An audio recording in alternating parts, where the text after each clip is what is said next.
Sanibona, ngaphambi singene kwivideo namuhla, ngithi angithathe lethuba ngibonge isupport nothando nesikhombise lona lingaphezulu kokucabanga kwethu. Siyacela niqhubeke nisupporte njalo ngokubuka amavideo ethu, ungakhohlwa ukukhomenta, ushare, ulike. Siyafisa ukuzwa umbono wakho. Sicela ke singene kwivideo namuhla. Does the ANC want to wipe out Inkatha? Definitely. Not only Inkatha too.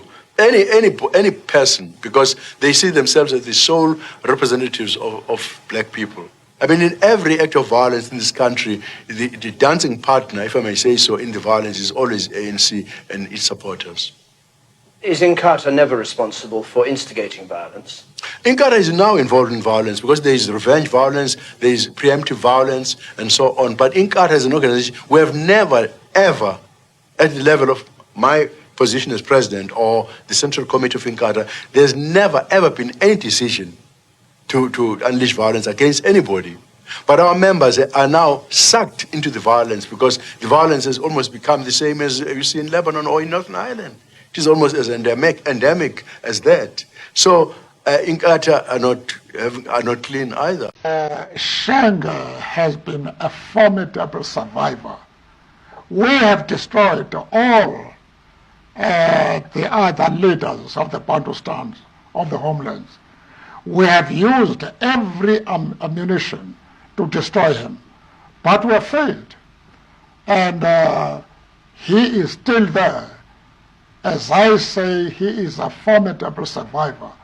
We cannot ignore. Sizokhumbula ukuthi ngomhla ka-15 kuDisemba 2025 bekukhona motion of no confidence lapha eParliament eyayifakwe i-MK Party emveni kokuba umholi we-NFP noma upresident we-NFP ephumela obala ukuthi bona njenge-NFP bazosupporta i-MK Party ngoba abantu bakwaZulu Natal bavota ngobuningi bevotela ukuthi bafuna i-MK Party ibaphathe, kodwa ke bangaba i-majority base ke beyabahlakaniphela laba abanye bakhanda i-Government of Provincial Unity le kuyiyona ephethe kwaZulu Natal kumanje.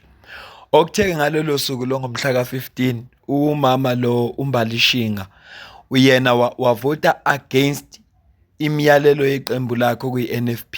Lokho kokumenza ukuthi NFP ithi yona izomusa kwi-disciplinary hearing. Saboni NFP iba neingxabano. Yehlukana phakathi. Uchairperson wakhona ethi cha yinhle kakhulu into enziwa i-GPU, ngakho ke i-NFP ifune beyingxenye ye-GPU. Sambona upresident ethi cha ayikho inhle lento, funeka kubanjiswana. Kodwa konke lokhu kwenzeka emveni kokuba upresident we-NFP esehlangene no-former president we-country okupresident we-MK Party uJacob Zuma. Sake sakukhuluma lokhu ngaphambilini. Ngitheke uma ngingena ku-Facebook ngazithela phe kwevideo kababa uChief Mangosuthu Buthelezi umntwana kaphinda ngena lapha bekhuluma kanje khona. The ANC led by Mrs. Zuma actually used money, to give money to our chairman, Ms. Makwaza, Zanele Makwaza, to found to split the IFP. There was a big split, a big crisis, but we survived. We're still there. Inkatha namhlanje sithe mina useka sakufuni. Ngizokwamukela namhlanje ngezandla zombili ukuxoshwa Inkatha. Kodwa ngathi ngihambe nayo yonke Inkatha.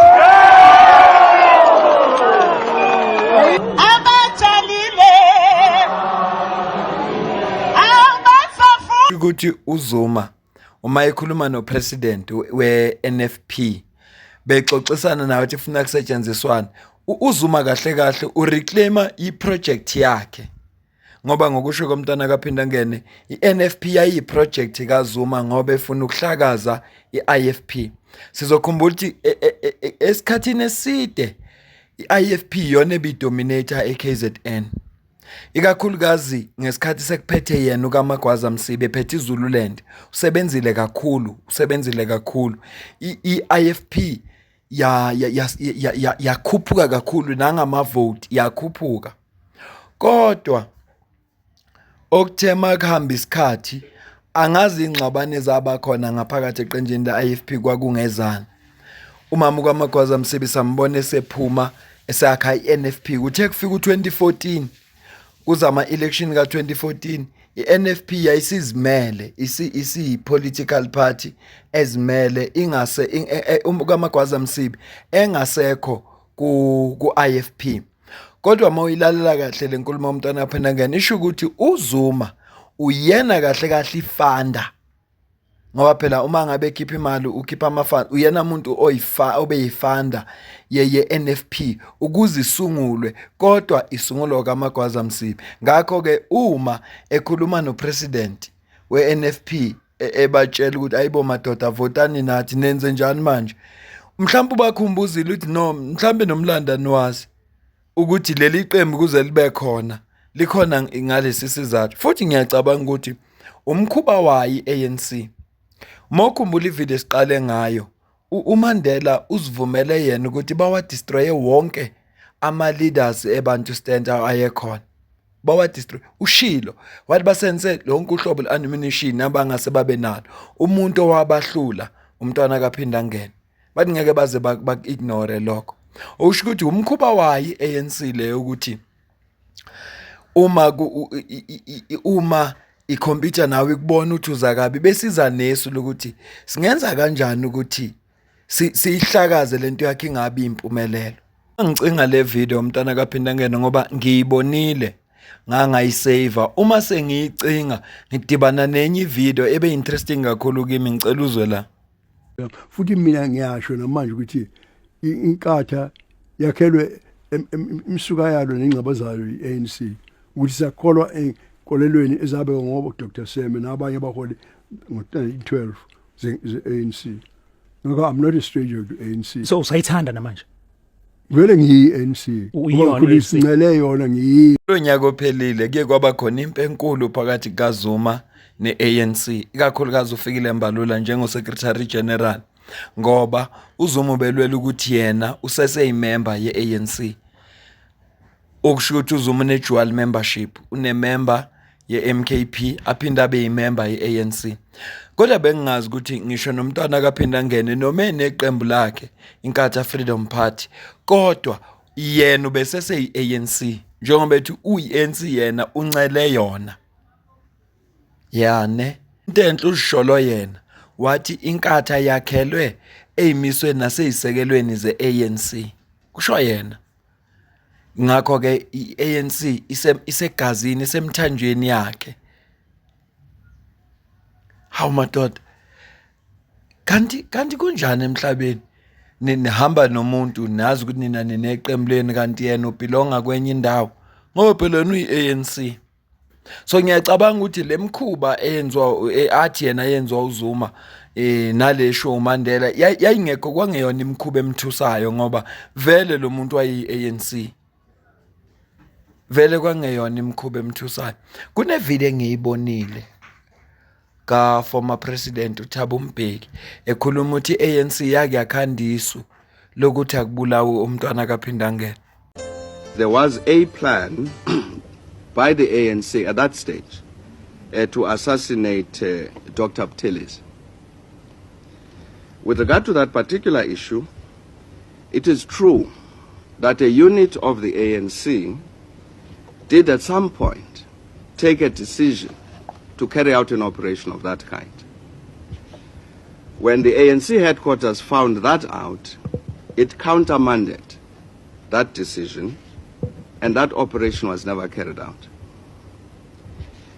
It is also true, Chairperson, that especially the Department of Military Intelligence made it its business to sustain the story that in fact there was an ANC decision to assassinate Dr. Buthelezi when there wasn't, and did all manner of things to make sure that Dr. Buthelezi was convinced of this, and so that they could take particular measures in response to what was then seen as a threat, but which, as I say, Chairperson, a threat which in fact did not exist.